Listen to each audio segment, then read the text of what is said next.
recognizing, if I can use a kind of like a metaphor, it's like if there's an eyeball that perceives things out there, then are you the object which is out there? So, for example, if I see a plant, am I the plant or am I the eyeball? You see?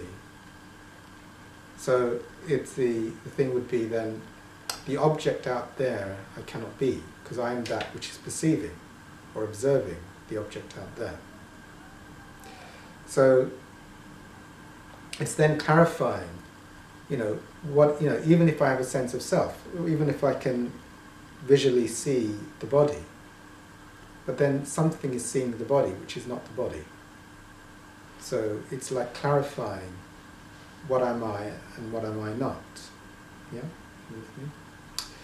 Anyway, with that, it's like, so it's like, what is my true self? One was talking about letting go of attachments or non-attachment.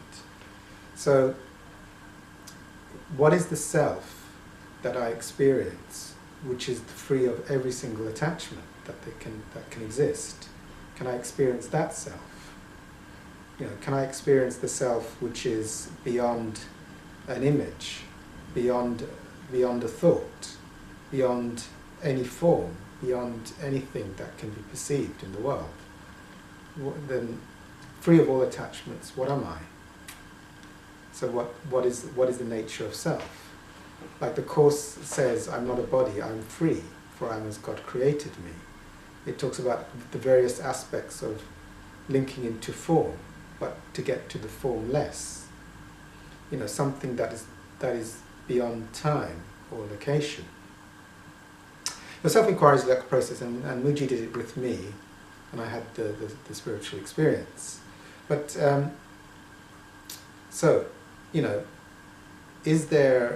if there's any form of limitation, then something is observing that form of limitation, which is not the limitation. Yeah?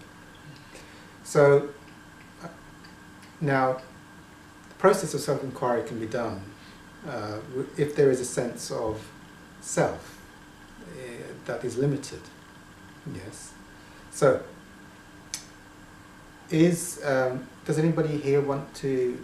I mean, there's no point. If there's just stillness and oneness and love, then there's no point, because one is beyond a sense of self being in relationship to an object out there that has now vanished. So that's no longer there. But is there anyone here that would like to do self-inquiry, would like to try the process of self-inquiry with me? You want to try? Yeah. Yeah, okay. We did it a very long time ago. Okay, cool. So what's your experience of you right now? Experientially.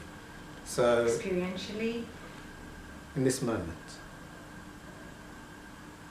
With all of you. Okay, so there's a you with us, yes? Yes. So how are you experiencing the you?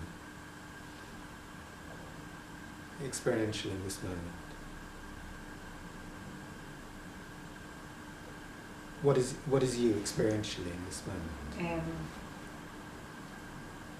It's okay, good. So there's a location that's here. Lovely. Yeah. Yeah. Sort of, yeah. Okay, good. So you're experiencing yourself as a location here. Mm. Okay. And is okay. That's great. So there's a location here. That's you. Mm. I mean, is that it? Just the sense of location, or is there a you that has anything else within it? Is it just a sense of location? Okay, that's fine. There's a me that yeah. feels part of everyone else, and little bits of over there, and okay, the I see. plants and Yeah. yeah. Okay, good. So there's a location, there's something that seems to be connected a bit. Mm. Okay, good. So for there now to be an awareness of a location and something that's a bit connected, yeah. Mm. Okay. So That's something, that sense is here now. So something is here, which is observing a sense of location here with some connection to others, which is not the sense of location or the interconnectedness. Yes. So something, because this state is here now, and sometimes this state hasn't been here. Yes. Because it can change. So it's part of the change. But there's something here which is observing or witnessing this sense of location and connection, which is not the sense of location and connection. So can you go to that which is observing it, but is not the sense of location or the connection that is here? Yeah. Yeah, okay, good. So now, is this localized? This which is observing everything, has that got a location?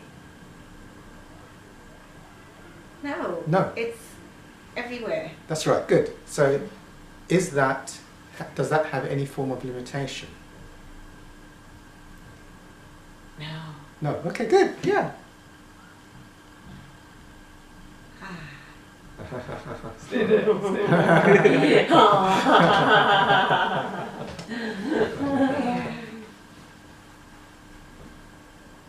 Okay.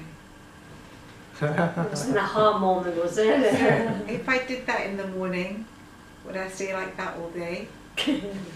Well, No, because now if you as soon as you focus, you come back and straight, no? You're aware of everything now, no? Like you're contracted as soon as you start thinking about So there's moments of. because there's no thought, or I mean, there's just. Because that's what happens when I meditate. yes, that's right. Yeah, So that's what I mean. the true state Yeah. has no limitation. Oh, the true state can also be with talking and happening, that they're getting to the higher levels of consciousness. Yeah. So what happens usually in the early stages, a thought arises and there is attachment to the thought. In the moment of attachment to the thought in the story, there's a great contraction in the sense of self and limitation. But eventually you just keep inquiring, what witnessed the change, which was not changing. And so eventually what will happen is that thoughts may happen, or talking may happen, but that sense of freedom from limitation becomes the constant. You see, but in the beginning, like what I was sharing before with my story with Muju, the white light spiritual experience, there was a thought and there was an interest in the thought. And then that was a huge drop. And then the whole body in the sense of location came, you see. But eventually you learn to keep that, and not, even if a thought happens, there is no loss of that. Or even if talking or moving happens, there's no loss. So it doesn't have to be just in meditation. You know, then it's eventually clarified, as the attachments are clarified. As we're talking with Zen meditation, no attachment comes to block the ever-present You see sense thoughts of come. As long as you don't touch it, you can stay, you can see it. You can You just observe. pass. Yeah, they The just feeling pass. comes, it's just gone. The more time you spend there, life changes. Yeah, it's beautiful. And it's It's what, good stuff. yeah, And stay there for the rest of the evening. yes, Can I say something? with yeah, that? yeah. Oh yes, sir. 24. I do not perceive my own best interests. 1. In no situation that arises do you realize the outcome that would make you happy. Therefore, you have no guide to appropriate action and no way of judging the result. What you do is determined by your perception of the situation, and that perception is wrong. It is inevitable, then, that you will not serve your own best interests, yet they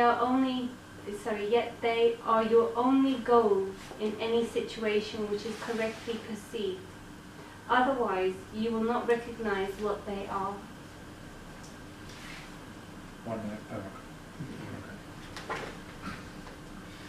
If you realized that you do not perceive your own best interests, you could be told what they are. But in the presence of your conviction that you do know what they are, you cannot learn. The idea for today is a step forward, opening your mind, so so that learning can begin.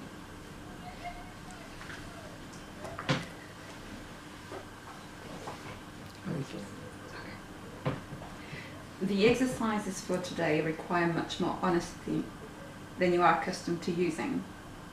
A few subjects, honestly and carefully considered in each of the 5 practice periods, which should be undertaken today, will be more helpful than a more cursory examination of a large number. 2 minutes are suggested for each of the mind-searching periods, which the exercise involves.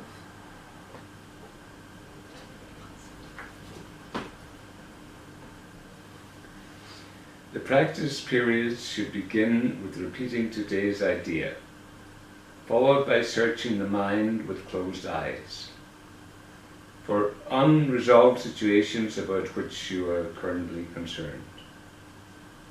The emphasis should be on the uncovering the outcome you want.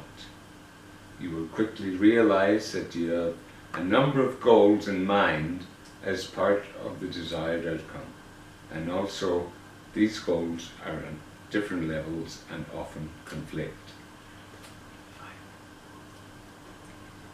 In applying the idea for today, name each situation that occurs to you, and then enumerate carefully as many goals as possible that you would like to be met by its resolution.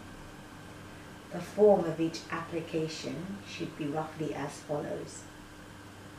In the situation involving blank, I would like blank to happen and blank to happen, and so on.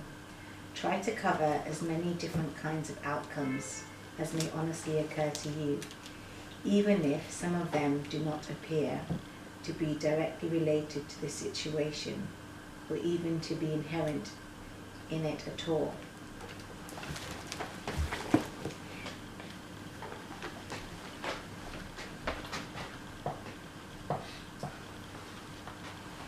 If these exercises are done properly, you will quickly recognize that you are making a large number of demands of the situation which have nothing to do with it.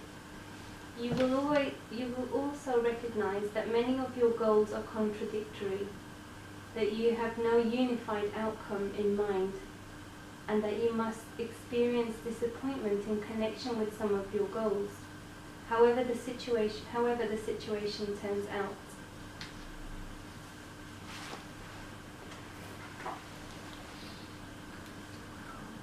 After covering the list of as many hoped for goals as possible for each unresolved situation that crosses your mind, say to yourself, I do not perceive my own best interest in this situation. And go on to the next one. Thank you. Yeah, thanks very much. I loved, there was this lesson which is just related, this line, which is just related to what we were all talking about. Therefore, you have no guide to appropriate action and no way of judging the result. What you do is determined by your perception of the situation, and that perception is wrong. That's lovely, because he's not supple, is he? So what you do is determined by your perception in the situation, and that perception is wrong. So and for me, it's the pathway of the mystic. Until you are at the truth, everything that you perceive and how you go about it is wrong. That's funny, but it's like because if a thought or an attachment is held in consciousness, it will have a very strong, profound impact on what is the dualistic self, the sense of self, needs to do to rectify the situation. I think a good one is Mother Teresa said, if there was a march against war, wasn't it? If there's a march against war, she wouldn't participate, but if there was a march for peace, she would. So hence the thing of an unresolved ego that tries to do good in the world. It would be coming, for me, from a level of anger and punish the wrongdoers. They're wrong, those are the victims, those are the perpetrators, and we need to be angry and take down the perpetrators. So it's like, so the perception is wrong. Until one has clarified things, one can't be like a channel for peace. And so every layer, it's like, so this is the part of the mystic, like clear your own perception of unforgiveness in the world. They're wrong, you know, and this is for me the power, like with Hugh Len, just to clear his own thoughts and to forgive what's wrong in the world changed without any action. So the power of that. And also, like I was sharing often, like TM did some research. I think they had about 4,000 people doing meditation, TM meditation, which for me is not that powerful according to Hawkins' research, about 300. But 400 people, I think in Washington, and doing it for a month. And the serious crime rate dropped by about 40%. So here's the thing of taking lots of action and saving the world, or just being at peace. So if 400 people can drop the crime rate by doing nothing, and the criminal rate, murder and everything can go down. So someone at a very elevated level of contact, like Buddha, I would say, even if he just sat under a palm tree and hardly did anything, or maybe spoke to one or two seekers, but having that level of love emitted into the world, actually through Hawkins' research, someone at a level of consciousness is like counterbalancing, I think, at a level of enlightenment, something like 80 million, just by being at that elevated. So they may not talk much, some of them may just sit under a palm tree, but the level of power and the resolution, but to everyone else they'll judge, they're not participating in the world. But yes. Is that why there's a lesson later in the course that says you're supposed to give 5 minutes of meditation in the morning and then 1 in the afternoon, and it says just 5 minutes of you giving will liberate a brother somewhere else in the world? That's right, yeah. I mean, for so me, my awakening or enlightenment is because someone else I don't even might have met has done that for me without. Yes.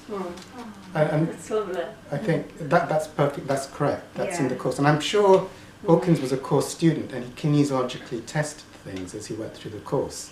So it's the thing, of course, of you check that out with kinesiology. It's like if you just get the level of consciousness, the whole world, the light, because of the unity of oneness.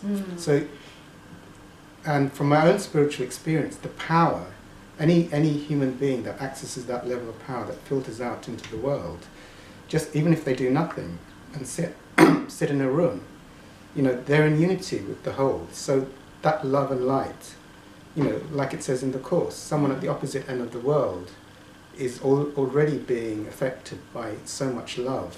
So the popcorn of people waking up is the more you do, the more everybody wakes up, and then the more the level of consciousness grows and people realise that we're all actually the same thing.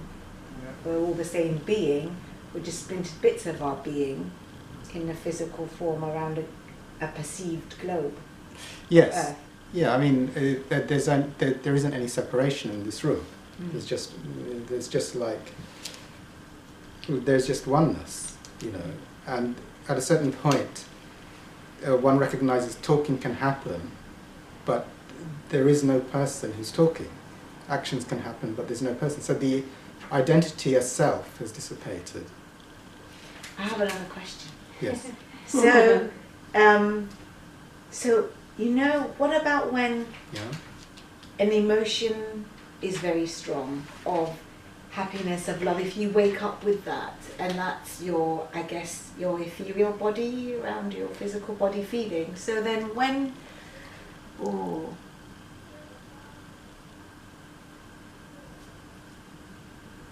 losing my train of. So then do you not really experience so much emotions as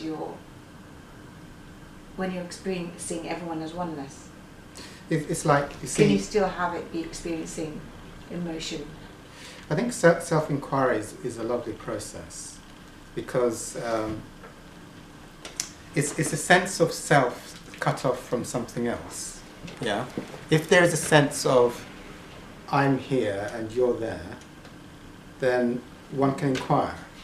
even if there's a sense of love, but it's localized, you know, I feel like I'm a bubble of love over here. You can still inquire to what is. So the process of self-inquiry is to ask what is, for something to be aware of a bubble of love, yeah, there must be something that is observing that bubble of love, which is not the bubble of love, you see. So we're now taking us into the realms of non-form, you see, a localized sense of form. When you get to the eternal, all kinds of things can happen in the eternal, like you cannot be localized into a physical body. Eventually, the eternal is like constantly present. So when you let go of attachment to various types of form, the power of the eternally present becomes more. It's like it's always eternally present, you see. And it was just what the ego is creating a sense of identity or self. Of onion layers. Of layers, yes. So, and the more thoughts or attachments there are, the more restricted the sense of self becomes. And also the flux of emotions, you see, becomes much more intense. It seems I'm a localized body, and there seems to be these strong tides of fear, guilt, intense joy. These tend to become much more stable as you release all the attachments and let go of the feelings. And eventually, there's an overall... Then I was thinking about, you mentioned Zen. Yes. So, and it means actually, on one hand, this detachment, and on the other hand, the dedication. Yes. Is that Zen? Detachment, that's dedication? That's about Zen, yes. Detachment, that's lovely, yes. Oh. Detachment and dedication will take you there. So, you know, detachment is one way of letting go of hooking into form or the projected meaning that the ego gives to layers of form. And dedication is really required to get to the highest levels of experiencing the self, as we were describing before. If you're going to recognize that which is eternally present, eternally still, beyond time, beyond space, beyond location, beyond all form, then every layer of the ego will come up to be witnessed and to be resolved. You know, is there an attachment to time? Is there an attachment to a sense of self being distant to something else? Is there an ego that is interested in a family member? Is there a sense of... So, for me actually, all of these words, once you get to the recognition of something which is timelessly or eternally present, all things are just different mechanisms that help you to get to that place. So acceptance, for me, in a way, acceptance, forgiveness, letting go, or letting go of attachment to all perceived form, are all the same avenue. And for me, even, and like the Course says, we forgive until we recognize there was nothing to forgive. So it's like you're in the dream. The dream, like was being shared before, it's like the ego, or the ego, like lesson 14 of A Course in Miracles. You know, we have our own personal hell because of beliefs. Then there's the collective hell of beliefs being expressed within the collective. But so all of this is the dream. And you know, one is in, there's a sense of self, but then, you know, the Course will often say with forgiveness, you know, it's trying to help us recognize the changes what you recognize until you can, you know, for me, if I forgive someone or recognize, it says something like, my sinless brother, something like that within the Course. Without sin, I mean, for me, it's like recognizing the eternal nature. Even beyond any form of form or dualistic separation. So Zen will take you.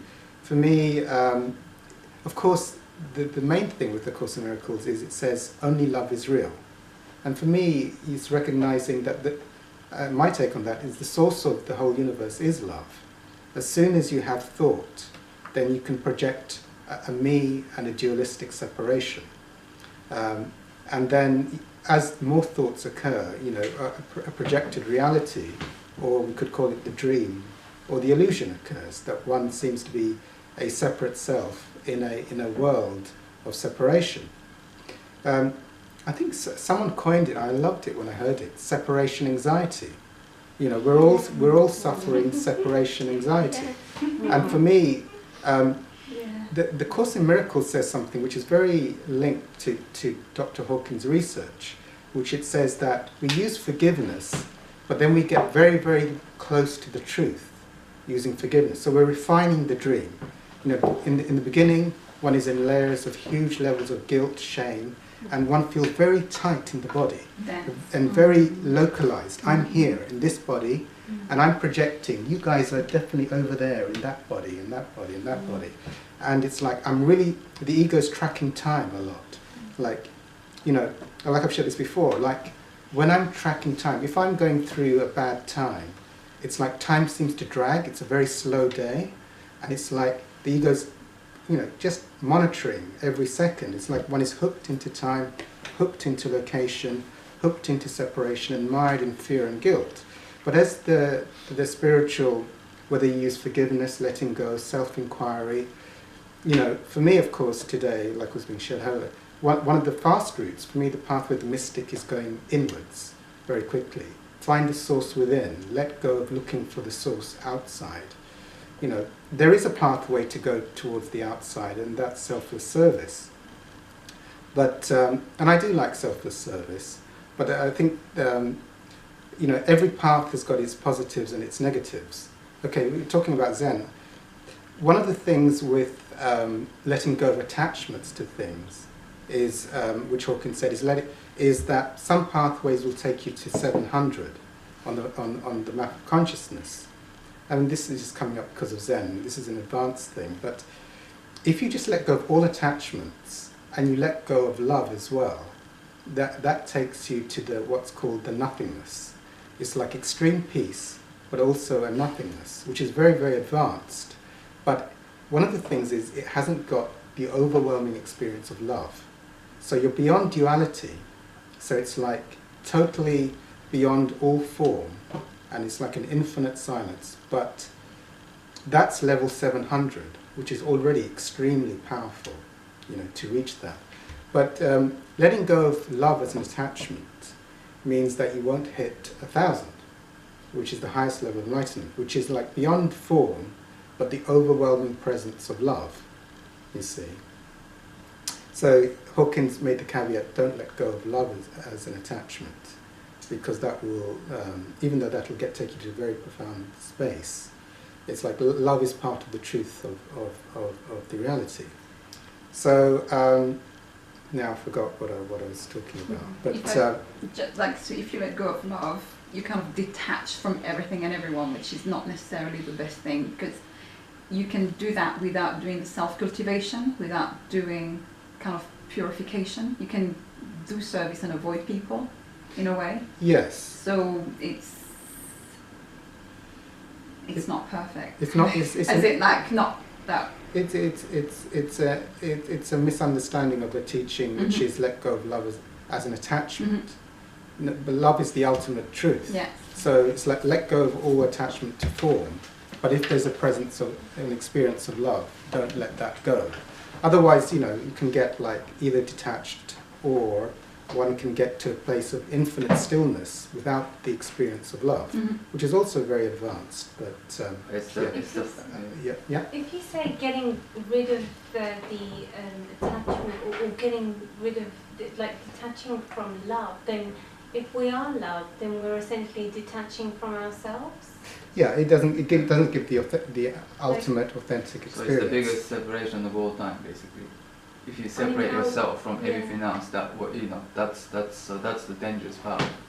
You know, anything like this, I think, as well. It's dangerous because it's easy to push the life, everything away. Yeah. You know, a big part. I think you need to do that as a pathway. I think I had to do that. You push things away, so you're not your thoughts, so you're not your feelings, or so you can actually see it separately, and then you can work on it. But you need to come back to it, because everything you see is yourself. But if you deny everything as not yourself, that is, you know, you'll be stuck in that separation of the super ego-ness, where, you know, you're not really, I guess, I don't want to judge, but you're not living sort of thing. But yeah. That's what happens with Hawkins though, and it's like it was just too far out, and he needed to come back to be with people. You know, he was just kind of creating too big a distance between him and, you know, while he was in his body. So it's not, it's basically, so what I'm trying to get to is that it's a state that is blissful and healing and purifying and a good place to be, but we can't be there 24/7. It's just when we live in a society, when we live in a world, he could not see clients, you know. We're talking about David Hawkins, yes. when he first had his experiences. No, he was taken out for about 10 years because of the intensity of the experience, yes. So, but then he wanted to come back because it was too intense. So it's not a place where you can operate and contribute almost, you know. I don't know that you can even be, you know, on the path of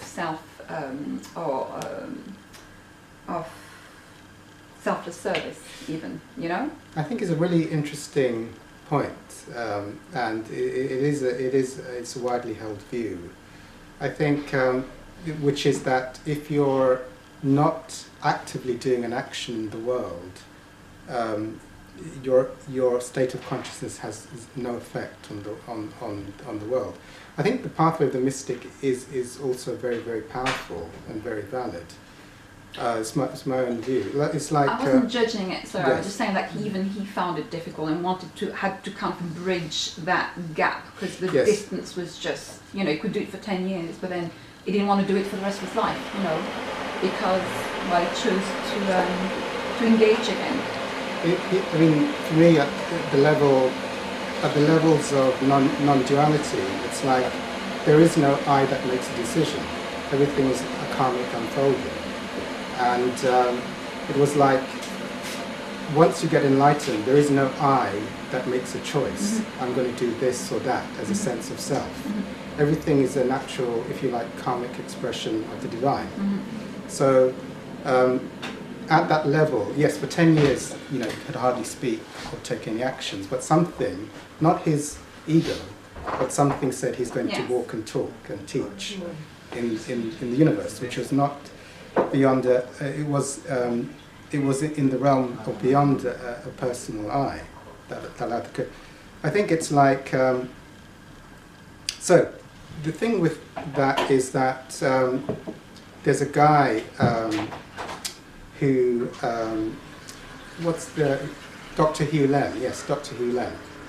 The pathway of the mystic is you don't necessarily see a person take much action out there in the world. So his story was that it's very famous. He just there was a prison in America, and he just had. There's some people here who are familiar with the story, so they can correct me if I'm wrong. But he just had the notes of all the prisoners, and he just through letting go of his thoughts or forgiveness of what was on the paper, he didn't really want to interact with. So you could say to the outside world, he looked like he was just sitting down doing nothing, or maybe even looking at a few notes. But just by clearing his own inner thoughts of the world, so to a lot of people, they would say he doesn't do anything. He's a mystic. He doesn't actually do much in the world. He might sit down and look at the world and clear himself. But I would say, I mean, that is the effect on the world. Just by him not even hardly, we'd say he's not really interacting with the world. In fact, I don't think he hardly interacted with the prisoners at all. He just looked at some papers and cleared his own thoughts. I can't remember laughing when you were speaking. I kept thinking, and of course, what makes me laugh the most is when you start talking about our insanity, and he keeps repeating it like 4, 5, 6 times in one time. I was like, oh my goodness, we are insane, because all we ever experience are our own thoughts. Yes. It's our own thoughts, it's no one else, it's nothing else, it's nothing, it's just, okay. When we kind of go back to that, it's like, okay, I need to... Yes, I mean, that for me is the illusion. There's the beliefs of the ego and then the collective, and then that operates the whole world of the expression of duality and the collective expression of thoughts and the individual expression of thoughts. If you let go of your individual levels of thought, then you go into expanded levels of consciousness. First, there's no sense of separation, but there's still some awareness or consciousness of a world, but in a state of elevated oneness and unity, beyond time and space. to let go of even that layer would go, there wouldn't be a world. For me, it would just be love. I mean, love at a dimension of experiencing that that must be the source. You know, it's like if there was a little thought, you know, the whole world could exist and a duality could exist. But here it can't, because to hold that level of power, you know, there wouldn't be any world existing. So, but yeah, it's just thoughts. And then as the thoughts let go, layers of separation fall away. And then you're getting to the non-dual realms. There's no me. There's definite clarity that I'm not a physical body. I'm not a location. I'm not related to time. There's no distance. So we're going to the realms of non-dual. And then there are greater layers when you can go out of the realm of any form of duality. So the more and more subtle layers go, the higher you go. And I think, yeah, I think let's get just a little bit of my background. So, yeah, I mean, my story was that, and I think with the course as well, I can't remember, yes, yeah, I do remember. It was about in the 1980s that I went into a bookshop. In that time, I was like, my big thing was I wanted to get into the stock market, and I had all these ambitions. But I did go in, there was this little shop here, Compendium, doesn't exist any longer, but I heard it was the bookshop to go to for all the sort of out there stuff, I guess you'd call it. I was interested in NLP, hypnosis, how to manipulate people, all of that stuff. I mean, this is before. So I heard this was the place, you know. You could get to learn how to do it perfectly. How you get to control and be, you know, get anything you want from any person. So, you know, and I heard that they had all this American stock there, so you could go there. And then I remember going there. I think, and that was the time actually when suddenly I was just there, and there was a Return to Love by Marianne Williamson on there, and it just suddenly, I recognise now, I guess I didn't recognise at the time, but it just glowed at me, the book. Oh wow. And I was there to buy all these sort of, I guess you could call it ego-based tapes on hypnosis, how to influence people and all that stuff. And I wanted to get into the stock market. I wanted to be a salesperson, so hence I wanted all of this and this company. Anyway, so it did, and I think I looked at it, and eventually, anyway, I think I did buy it and then put it on the bookshelf kind of thing. And I did have a vague read through it, and it mentioned the Course in Miracles, and I remember going to a bookshop because I wasn't going to buy it, but I was going to have a quick look to see if it was any good. And I read it, and it was like, it's gobbledygook. And there was like a huge revulsion to it, like this is disgusting, you know. So I put it back and I pursued the stock market and wasn't really interested. Anyway, in the stock market, so it was the ego, we call it the ego, my ego self, and working in the stock market, and I was so disconnected from my essence, my spiritual essence, and I was going down. And some people here are interested in Hawkins' research, but I was realizing that I was going down in consciousness as I was getting more and more hooked into my ego and all the externals, power, money, prestige, how to influence people, all of that, how to make tons of money. And the peak of my ego, and I think everything is like was being shared here, like everything is, you know, it's like everything has a purpose, the good and the bad, that was mentioned. So it was like, my ego is now getting to the heights. I went into addiction, food addiction, workaholism, power, money, prestige, in New York on a business trip, back to London. And suddenly my feet became swollen, and my mother was terrified. I had a blood test done. I was admitted to the Royal Free Hospital, and the doctor, you know, I'd lost 70% of my kidney function in about one day, which is kind of unheard of. I was about just about to hit 30 years old, I think. And so the doctors were running around trying to figure out what they could do to save my life, and taking tubes of blood, sending it to all the departments in the Royal Free Hospital. And I had a spiritual experience in the hospital bed, and what I recognise now, it was a moment of is like forced surrender or powerlessness. And it was like a heavenly blissful experience, and I heard a voice say, find a spiritual solution. And then I went to all of these kind of spiritual groups, and eventually I ended up, I had a mentor named Hans. He was doing this American thing, and he gave me a DVD, and I took that DVD home, and I put it in. He said, you should watch it, and I watched it. And this elderly man started to speak, and I had another kind of, I would call it a Kundalini experience, like a bliss came upon me. And that man was Dr. Hawkins.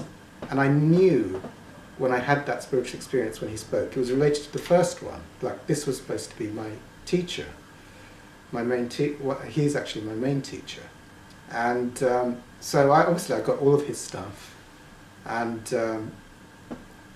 anyway, this man Hans was very, very instrumental. He was an East German man who had travelled around the world just trying to find gurus or teachers of enlightenment. And he said, look, you should go to another guy called, he gave me the DVD, and I knew Hawkins was going to be my teacher. It's not like an intellectual thing, I knew it in my soul. And he said, oh, there's another guy called Muji, who's in Brixton. Anyway, I did eventually go and see Muji, and I had another spiritual experience with him. And I knew he'd be my other teacher. So I had two major teachers, Hawkins and Muji. I did ask to see Muji for a one-to-one session. You know, I went to visit him at his house for a one-to-one. And there he asked me a few questions. It's a technique called self-inquiry on, you know, just going back, you know, unlayering the ego to find something, you could say, the authentic self or the true nature or whatever. And I had a white light spiritual experience, which is life transforming. And so the course says that, imagine, it's in one of the lessons, probably some of you might remember it. It's like, imagine the happiest moment you've ever had, and then times it by 100 or 1,000, you know, and that was what a white light spiritual experience is like.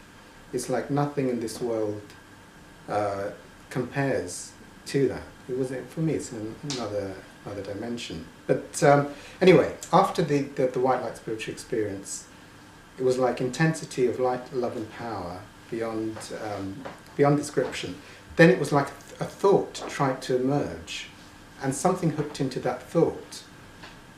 And then I was back into the world, and then Muji was sitting opposite me. I could see everything, but I was in a state of profound bliss. I don't think there was really much of an I there, but there was profound bliss and joy, and tears were streaming down my face because of the intense bliss of the situation. It was very. I had gone in. I had at the time kidney failure. I had to use walking sticks, I think, to get there. I had this horrific pain, a swollen foot with horrific pain. And after the white light spiritual, there was no pain. It had gone in a split second. And I was just in bliss. And he told me to leave now. And I walked back to the tube, and everything was like in Technicolor and bliss, you know. And I walked back, but I had to go to work, and I engaged more with the thoughts. I remember going in to a job. It was, I think, near King's Cross. It was selling.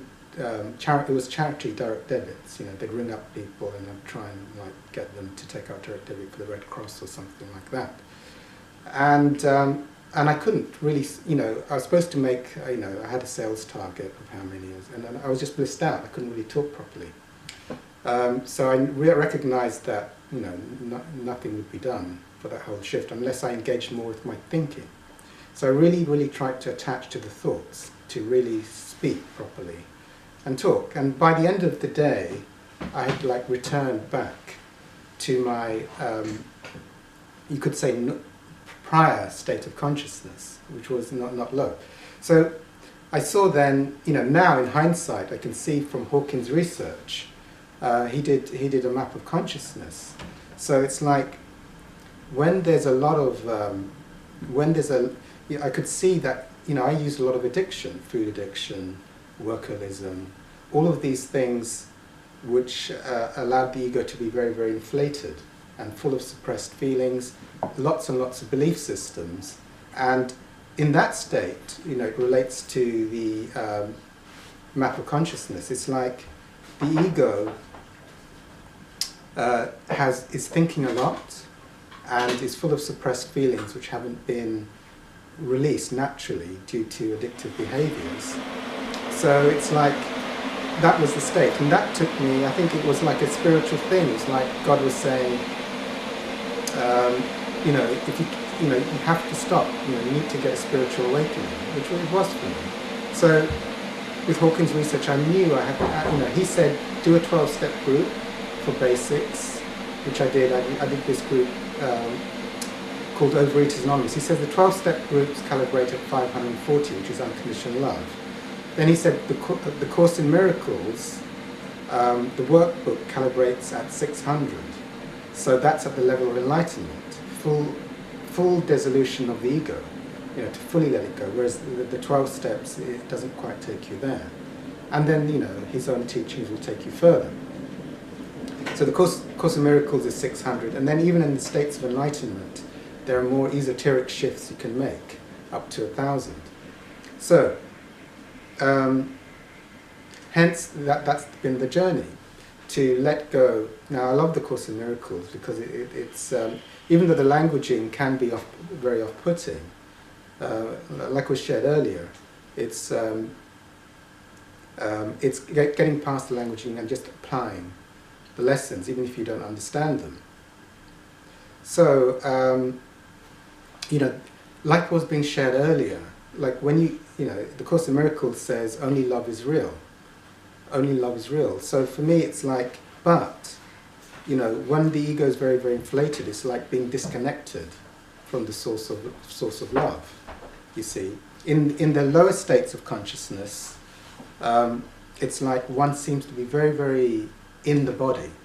It's like one seems to have a very restricted, limited sense, and one is in the body. Often at the lower states of consciousness, there's a lot of negative feelings.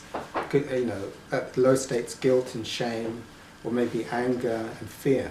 So those emotions tend to be predominant, and one tends to be like very restricted or limited in the physical body.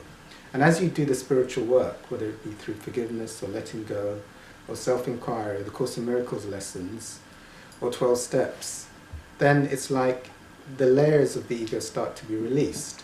And one starts to, actually, it's like the sense of limitation, i.e. being trapped in a physical space, you know, starts to dissipate. All the heavy emotions start to be released. And then you get to more expanded states of consciousness. And you're recognizing what I'd say the true self, or the authentic self, which is free, and starts to become free of all the gradual limitations.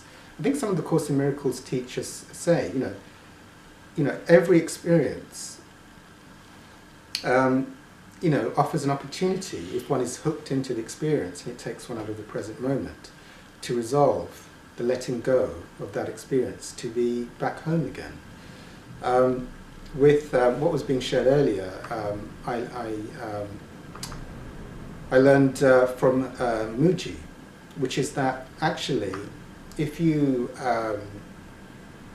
it also links into one of the first lessons in A Course in Miracles. You know, all my thoughts are meaningless, you see. So, it's like you know, when meaning or identification is projected onto anything, whatever it may be, to the extent that it's projected or meaning is given to anything, then it like hooks you in, you know, and it can even stay in consciousness, you know, like a block. And I've often shared here that quite a long time ago, I have to use a different expression one of these days, but you know, I was talking to everyone, and then I mentioned the traffic noise outside, and prior to me mentioning the traffic noise outside, I could have mentioned the wind probably. You know, no one had heard it. So what does that mean? Well, it means that when no meaning is given to something, it's essentially it doesn't exist. You know, so, or I think this is such a critical thing, like with one of the first lessons of the Course in Miracles, you know, about meaning and how it can, it's like the consciousness can attach to anything and then create a more limited state of consciousness. So, like, I live outside a tube track, the Piccadilly line, but I don't hear the tube. So it's a real thing. If someone new came to my house, they'd probably hear the tube going out. They might say something to me like, how could you live here with that noise going through, you know, at the back? But, you know, for me, I don't hear anything. You know, if someone said, look, there's the tube, do you hear it? I'd probably hear it. Otherwise, I wouldn't hear it. So how much identification and meaning is the ego layering on to all the things? And then by releasing that, how much of an expanded state of consciousness can you start to recognize? And for me, that's the authentic self.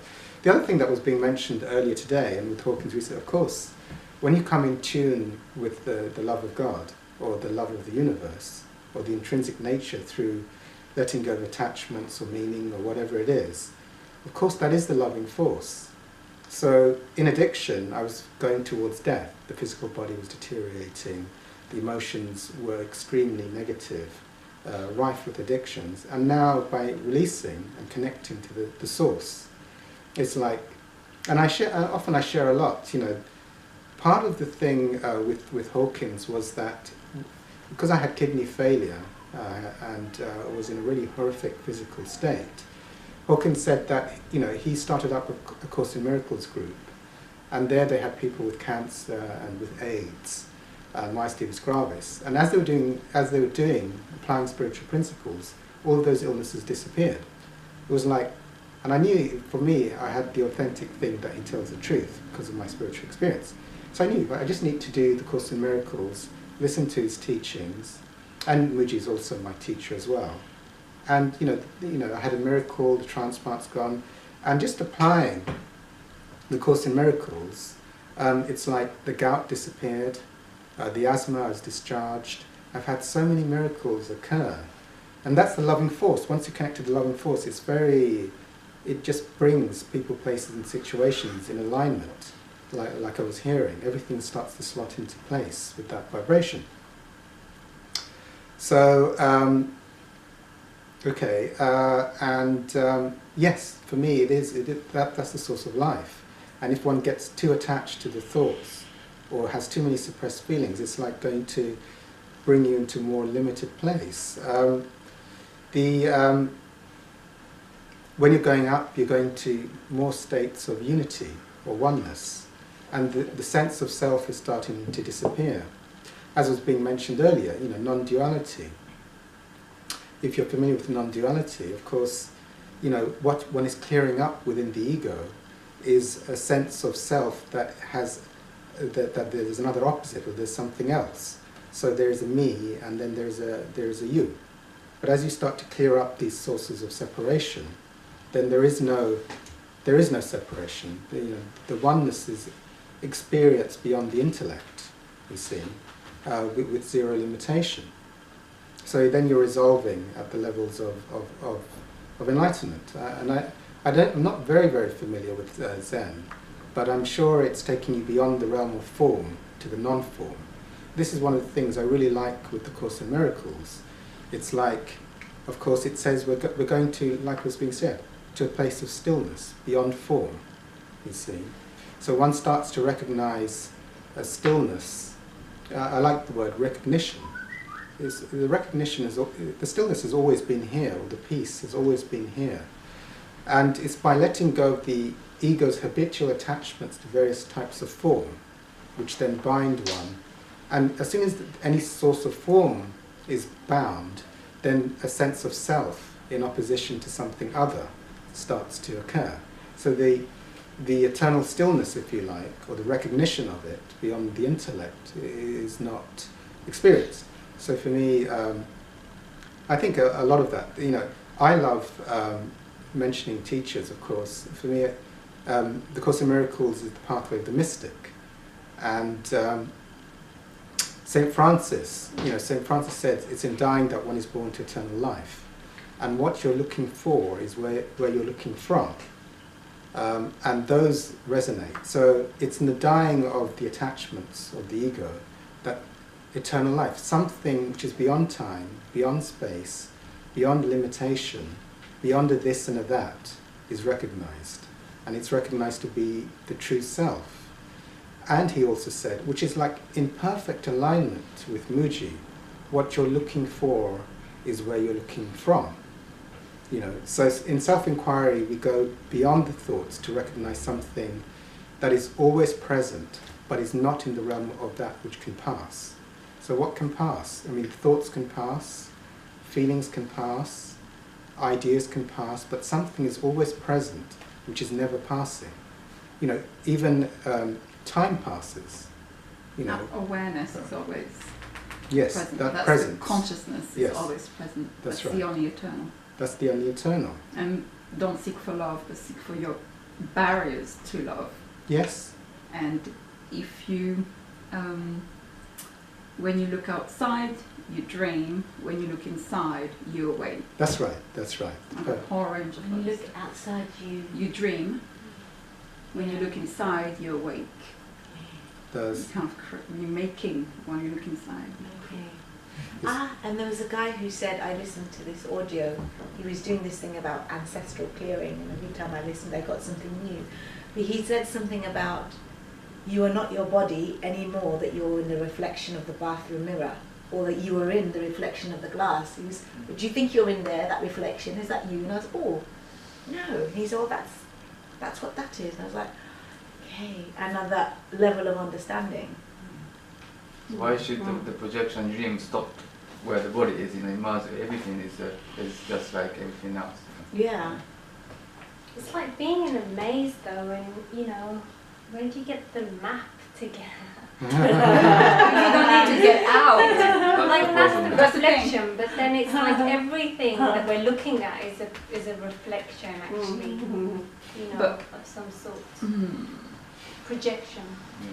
But feeling Illusion. of wanting to know that, you should look that, no?